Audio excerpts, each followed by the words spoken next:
mo yung balahibo ko nun, sir, noong panahon na nakita ko, naku, andyan yata si VP Sara, andyan si Bongo nakapasok na. Ang penalty nito ay 4 na taon nata na kulong. Who gave you the order? I take my orders from the Chief of the Philippine National Police. So, Chief PNP. Ang ano po namin is really to assist ang PCTC po. Kaya nga. Oh, PCTC, did you or did you not give the order to General Marbil? No. No. So, General Marbil, are you lying? General Torre, may violation ho ba sa arrest ni former President Duterte? No, sir. Any person arrested or detained or shall be allowed visits by or conference with any member of the immediate family or any medical doctor or priest, minister chosen by him. I saw the video, sir. President Duterte was asking for his own doctors. Sir, we have substantial doctor. Ang sabi kasi dito, his choice, hindi nyo choice. I saw the video wherein you're saying 2-star, ako na nagdedesisyon, I will not allow VP Sara in. Tama? Yes, sir. Hindi ba siya anak? Nung nakita ko tong batas na to, nakalagay, pag anak, you cannot stop them. Ang penalty nito ay 4 na taon nata na kulong. Bawal na pigilan yung anak na bubisita. So, it's your call to violate the law. Yung Dr. Suba ni President Duterte certified him fit to travel. It's not part of the procedure for his private doctors for that to do that, sir. It will be the government doctors who will be No, taking that's not that, sir. true, sir. Ang nakalagay ho dito sa batas, it can be his doctors.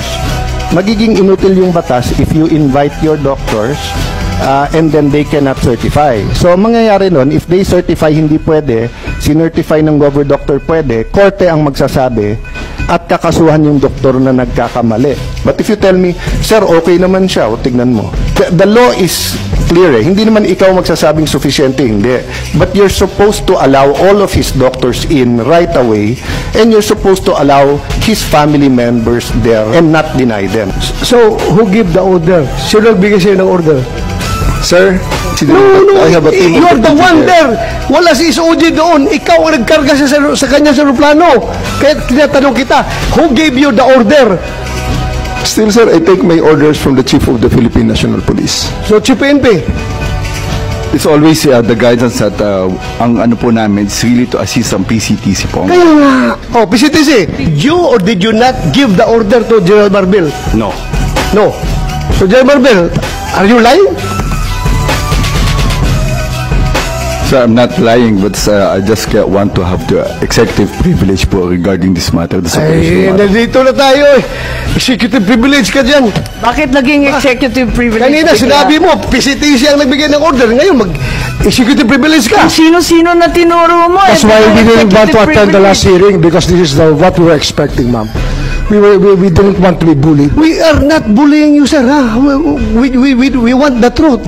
Secretary Remulla, I recall that General Torre, nagbigay siya ng interview na sinabi niya, bigyan lang ako ng eroplano. Ako nang bahala dyan. Arrest him and bring him to the Hague. Yun na. Simple as that.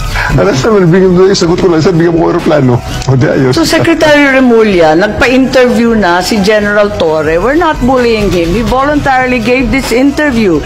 Sinabi niya na siya talaga. Paano ba yun? Sino nag-utos sa kanya? I gave them the advice. So kayo ang Number 1, nag-utos? serve the warrant of arrest. And number 2, surrender him to the Hague. That's what the law provides. So, sir, you're the one giving the orders. Well, in some ways, because I gave them the legal basis for all the actions that happened. So, you're the one giving the orders. If I have to be the one, then if I am the one No. that is referred to, I will admit it.